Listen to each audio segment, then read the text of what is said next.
तो ये हमारा गिवन क्वेश्चन है, 3 को बॉल दिया हुआ है, 3 बॉल का अरेंजमेंट इस तरीके से है, इसका सेंटर ऑफ मास निकालना है। और एक बात बोल दिया है कि ये तीनों ही आइडेंटिकल बॉल्स है। आइडेंटिकल बॉल्स होने का मतलब इनका साइज भी सेम है, इनका मास भी सेम है।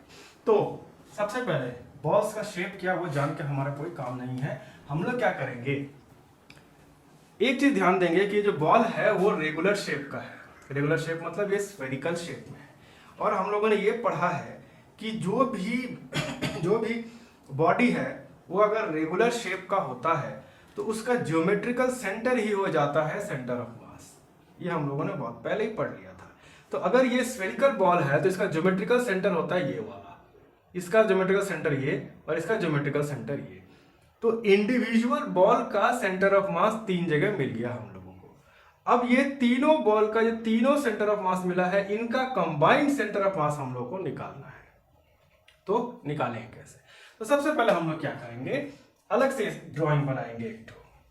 मान लो सिर्फ सेंटर ऑफ मास का ही बनाएंगे, बाकी पूरा डायग्राम का जरूरत नहीं है।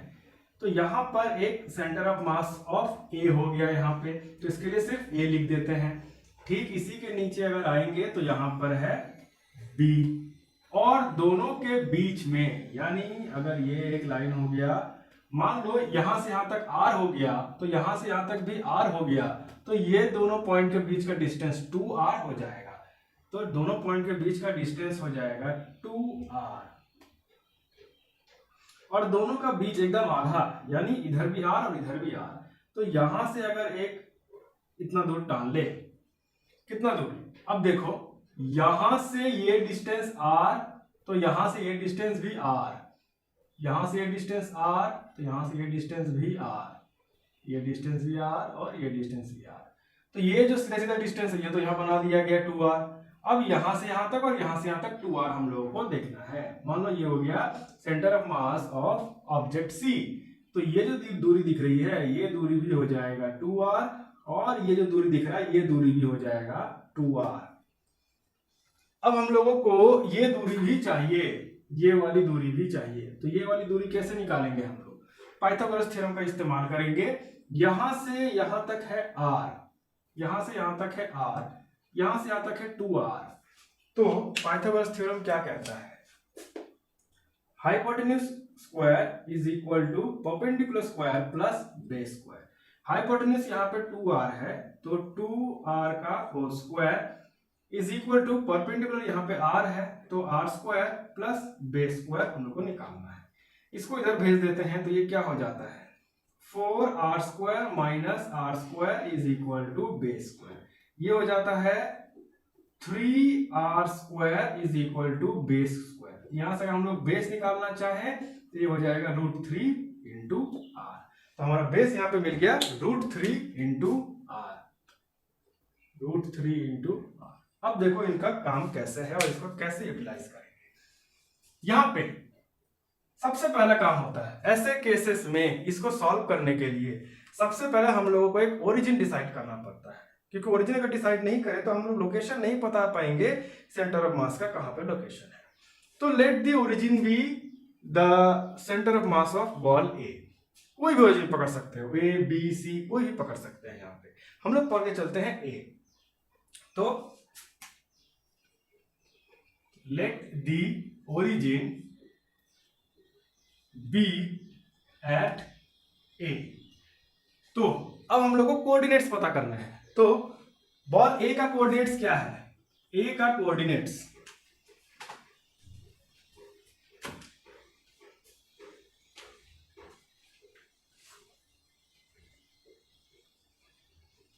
ए का कोऑर्डिनेट्स हो जाएगा, चूंकि ओरिजिन ही है ए, यानी कि ए लाई कर रहा है ओरिजिन पे, इसलिए इसके सारे कोऑर्डिनेट्स हो जाएंगे 0, 0, 0। यानी ए का कोऑर्डिनेट एक्स एक्सिस में 0, y में भी 0, z में भी 0। b का कोऑर्डिनेट क्या हो जाएगा, b का कोऑर्डिनेट ये यहां से कितना दूरी पर है, तो ये y एक्सिस होता है, वर्टिकल एक्सिस है, तो ये y में दिख रहा है हमको कि ये 2r का डिस्टेंस पे है, तो y हो जाएगा इसका 2r। z तो इसका 0 ही है बिकॉज ये 2 डायमेंशनल प्लेन में है। x की अगर बात करें तो ये x एक्सिस में कहीं भी नहीं गया है, वो ये वहीं पे पड़ा हुआ है, यानी x इसका 0 है, 0। नाउ c का अगर हम लोग निकालना चाहें तो c y एक्सिस में r डिस्टेंस की दूरी पर है, z तो इसका भी 0 होगा, 2 डायमेंशन है, तो y एक्सिस में ये r कोऑर्डिनेट नीचे गया, x एक्सिस में ये √3r उधर गया, तो x इसका हो जाएगा √3r। अब हम लोग क्या करेंगे, सिंपल सॉल्व करेंगे। यानी मान लो सेंटर ऑफ मास एक ऐसे जगह पर है, कहीं पर भी हो सकता है, मान लो यहां पर है सेंटर ऑफ मास, तीनों का कंबाइंड सेंटर ऑफ मास यहां पर है।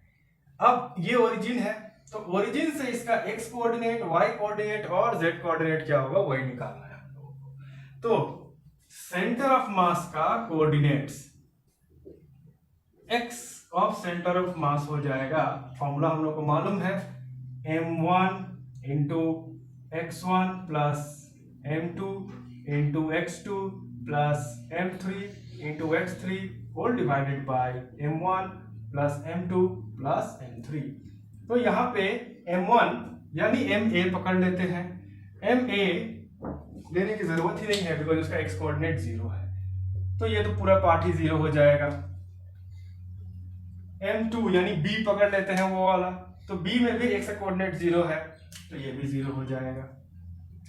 और m3 यानी c का x कोऑर्डिनेट है यानी √3r, तो यहाँ पे हम लोग क्या ले लेंगे, m3 लेने की जरूरत नहीं है बिकॉज तीनों का मास तो m ही है, बराबर है, इसीलिए m √3 इंटू r और whole divided by 3m, because तीनों m बराबर है तो m plus m plus m 3m। So this gives us finally m अगर कट जाएगा लास्ट में तो ये हो जाएगा r √3/3। चाहो तो ये √3 से यहाँ पे एक √3 काट सकते हो, तो r/√3 भी निकाल सकते हो या इसी फॉर्म में लिख सकते हो। y ऑफ सेंटर ऑफ मास अगर निकालना चाहें, सेम फॉर्मूले पे अगर हम लोग आगे जाएंगे, एक्सेप्ट x के बदले y रहेगा, तो नीचे तो 3 रहेगा, इतना तुमको मालूम है कि नीचे में तो हो जाएगा 3m, ऊपर में क्या रहेगा, ऊपर में y एक्सिस में देखो, a के लिए तो ये 0 रह जाएगा, b के लिए क्या हो जाएगा 2r यानी m into 2r plus c के लिए m into r, this gives us m into, अच्छा इसको हम लोग 2r को यहाँ पे लिख सकते हैं twice of mr plus mr यानी thrice of mr by thrice of m, तो ये काट दिए तो निकल के आ गया सिर्फ r। एंड z निकालने की जरूरत नहीं है बिकॉज z तो सभी के लिए 0 है, तो ये z 0 ही आ जाएगा। फाइनली सेंटर ऑफ मास का x और y कोऑर्डिनेट हम लोग को मिल गया, यानी coordinates of centre of mass हो जाएगा x, y, that means r/√3, r। इस लोकेशन पे चले जाओ, इसको ओरिजिन मान लो और इस लोकेशन पे चले जाओ, तुमको इस तीनों का सेंटर ऑफ मास मिल जाएगा। तो इस तरीके से हम लोग सॉल्व करेंगे। कुछ और भी एग्जांपल्स लेते हैं हम लोग, और वो एग्जांपल्स लेके हम लोग आगे जानने की कोशिश करेंगे कि किस तरीके से उनका भी सेंटर ऑफ मास निकाला जा सकता है। कुछ कंटिन्यूअस बॉडी सिस्टम भी लेंगे हम लोग, ये तो डिस्क्रीट सिस्टम हो गया, एक कंटिन्यूअस बॉडी सिस्टम भी लेंगे हम लोग, वहां पर भी देखेंगे उसको कैसे सॉल्व कर सकते हैं। तो ये रहा हमारा सॉल्यूशन।